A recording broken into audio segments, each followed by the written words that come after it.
Welcome to Writer's YouTube channel. I'm here with Teika, publisher, and she's going to talk to us with a vast amount of knowledge. She's just done a really good talk here at Swanwick, and we are privileged to have her here for this interview on our channel.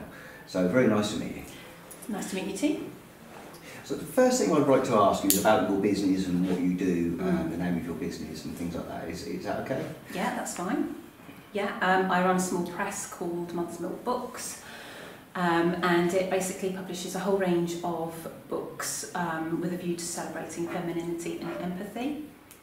And I publish fiction, about to publish non-fiction, poetry, and a series of dark fairy tale anthologies called The Forgotten Fantastical, and we're up to number 5 with that now, and they've been quite successful, so I'm really pleased with how that's gone. I love the title, it kind of grips you straight away. Yeah, and I think the title's well written, you want to carry on reading, don't you? Yeah, and they've got beautiful illustrations inside, an illustration per story, and that I think really enhances it as well. I like fairy tales plus illustrations, and that's kind of my thing, so so readers seem to connect with those. Picture says 1,000 words, and it's got words in it as well. So you can't go wrong. The industry, from the writer's point of view, I think there's probably a lot of people going to watch this video and say, look, we don't understand anything about publishing, and it seems to be very mysterious. And you've let us in the door a bit and told us, well, a lot today about the different types. So do you know why you think it's perceived to be so mysterious? I think traditionally it has been very opaque. And there's been gatekeepers in terms of the publishers and the literary agents. I don't think they've especially gone out of their way to keep it secretive, their workings. I just think they're so busy that and to them it's so obvious how everything runs, that they're like, well, why do writers need to know that? They just need to write, and we'll take them on, we'll publish their book, and they just worry about the writing. But obviously nowadays we know so much more, the internet has brought us so much information, that writers understand that there's a lot of choice out there, and they want to know how it works. So I think there's been a movement to getting more information about how it works, which I think is really good, because once you know how an industry works, you as a writer can then figure out, well, this is where I am that cog in this rather large machine. And you know, maybe it's disheartening to be able to see that you're just one of many, but it's also kind of empowering to think, well, actually, I know my way around this now, and so I can get the career that I want by taking the right choices at the right stages of my writing career. It definitely give you the guidance then to be able to spend your time, because everyone's short on time, so to be able to spend that time doing what's going to actually be useful, rather than thinking, I'm going to do this, I'm going to do that, and you might go off on all kind of tangents that may eat your life away. Yeah, and I mean, time is so precious, isn't it? I mean, we all want to reach our goals effectively and quickly, don't we? Really, because there's so much to do in terms of work and family life. So we want to get there quickly. So you don't really want to spend 3 years writing a novel thinking it's going to be the next bestseller, and actually it's on such a, it's just not going to be a bestseller because it's highly experimental, or for whatever reason it's just not commercial. If you've spent 3 years doing that, you could obviously be quite frustrated and think, well, I thought I was writing what would be very commercial, and now I can't find a publisher for it. So sort of knowing where you're, as you set out on that journey, knowing where you're going and having a clear idea of what you're doing, I think that's really beneficial. Definitely. If you spent 3 years writing a book, what was in fashion at the beginning of writing a book might no longer be in fashion when you finished. Was that the role of indie publishers, do you think? Or yes. I think that's right, and I mean, independent presses have been around for a long time. I mean, really, they've always been there, but I think that they've just always been more risk-taking. So they've wanted to publish the things that the big publishers have kind of said, no, that's just not for me, or that's not in fashion. So, people who are passionate about certain things, like you know, working class writers or publishing women's voices, they've just put the passion in and made that happen. Whereas the traditional big publishers seem to have just played it a bit more safe. And I can understand why they play it safe, but it's good to have those independent publishers in the mix, being passionate about what they do. And often it's been said that nowadays, it's almost like the small indies are a testing ground for the next new big book or the next, you know, exciting debut author. And the traditional publishers, the big ones, are kind of looking and saying, I kind of like the look of that book and that book. And it's almost like the small indies are doing the kind of really hard work, and we're kind of the doing experimental stuff. And then the traditional publishers, often if a book is a success for an indie, a traditional publisher may step in and offer to publish that book at a bigger print runs, etc., and bigger distribution. So, I mean, it can, you know, you could argue that really the independent publishing is kind of where exciting new stuff is happening. Yeah, definitely. And I think it's when you get like big conglomerates like that, as like Lads News is sometimes just big conglomerates. When you've got smaller companies, it keeps them just going on one tangent, and this is what we're going to give you. It makes it actually come from the people, I think, which is like you were saying. Yeah, it's very interesting.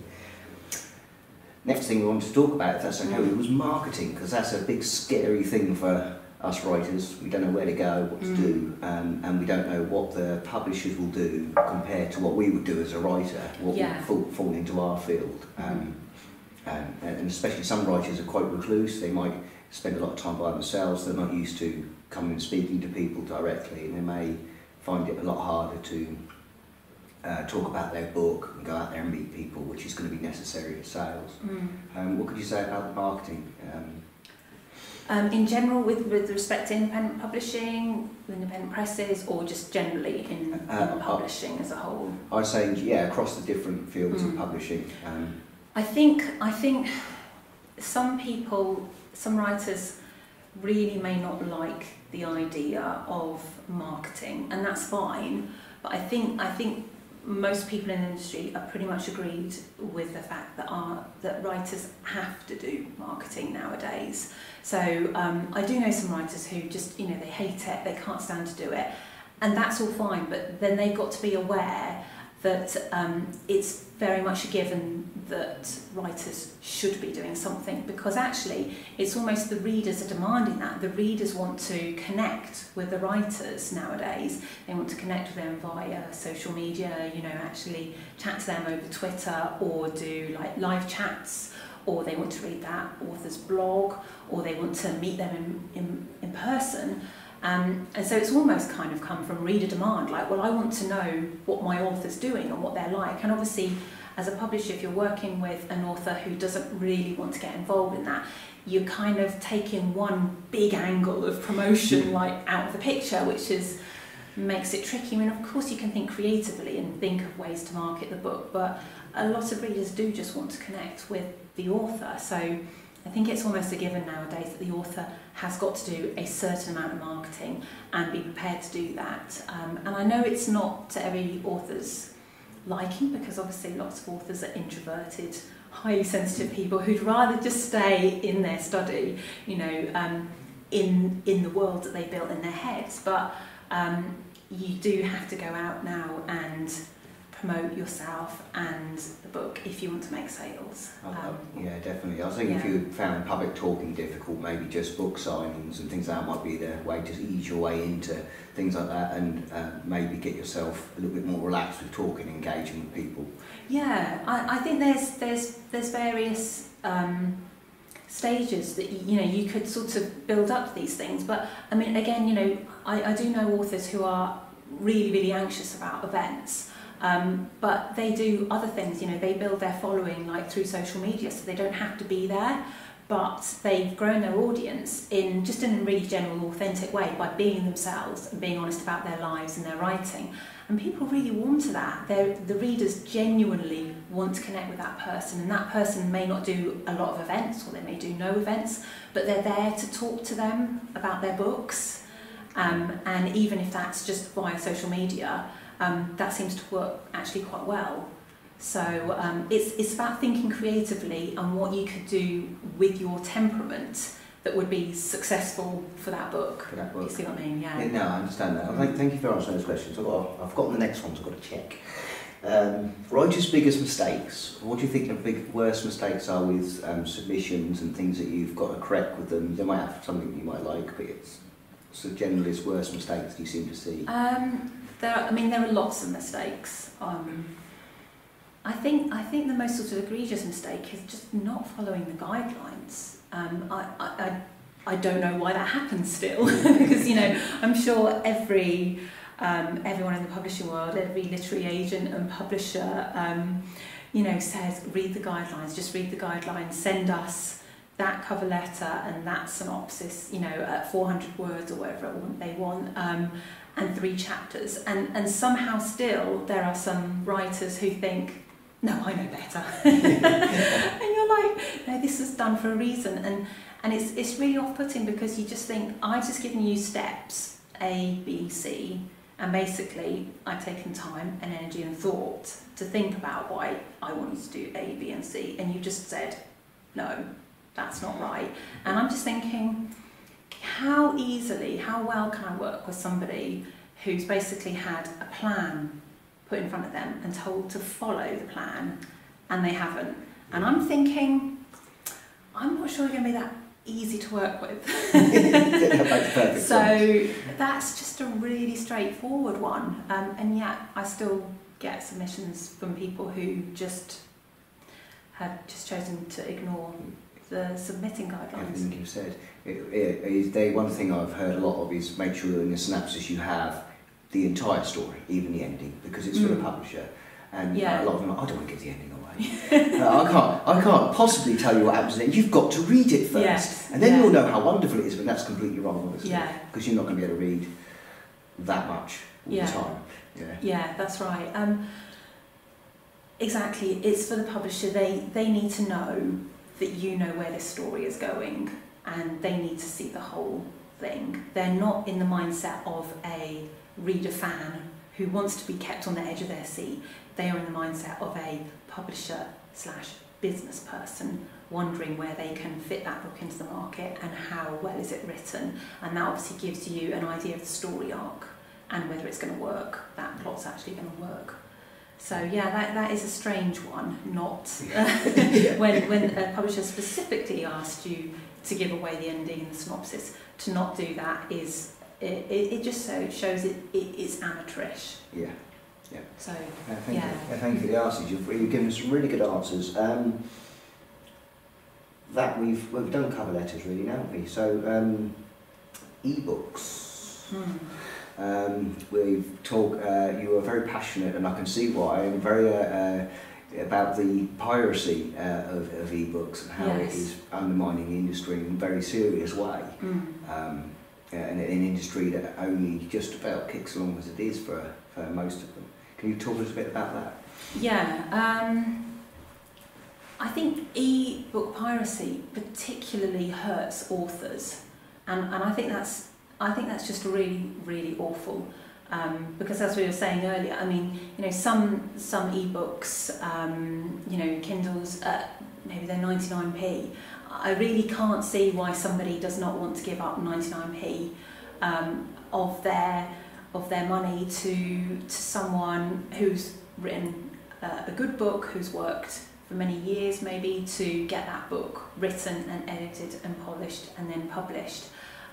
It seems like a small thing to ask. I mean, I realise that there are people who 99p might be a lot to them, but I think the majority of people who are doing ebook piracy actually have the money, but they just think that the book isn't worth spending the money on. And I just think it just really hurts authors, and it particularly hurts independent publishers, because they desperately need those sales to keep afloat and to keep the whole to keep the whole show on the road, as it were. And so it just seems like a terribly, it just seems terribly thoughtless that people decide to basically steal a book. Yeah, it is. It's silent theft, isn't it?